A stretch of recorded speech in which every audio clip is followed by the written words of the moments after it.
د پروفیسور محمود ایاز صاحب یو غزل دی چې داسې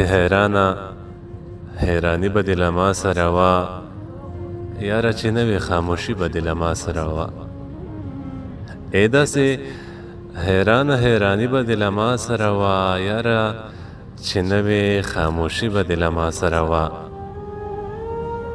تر چنار لاندې د تاوده ملاقات وروسته اکثر تر چنار لاندې د تاوده ملاقات وروسته اکثر ستړې ستومانه جدایي به دې له ما سره وه او ستا د فراق په توده غېږه کې د څه دپاره ستا د فراق په توده غېږه کې د څه دپاره یوه ناترسه محرومي به دې له ما سره وه وخت چې بچور کړ ارانه شور ستا د بدمستو لمحو ژوند د بایللې زندګي به دې له ما سره وه او ته چې به لاړې نو به دلته په کمره کې زما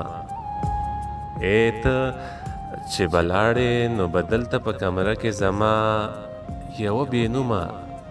تنهایي به دې له ما سره وه او ستا هغه ټولې اداګانې به له ما سره وې ستا هغه ټولې اداګانې به له ما سره وې ستا له تلو پس هم بدمستي به دې له ما سره وه او په بې وفا ورځې دې اخلمه قسم ایازه په بې وفا ورځې دې اخلمه قسم ایازه ویله بل چا سره یاري به دې له ما سره وه ویله بل چا سره یاري به دې له ما سره وه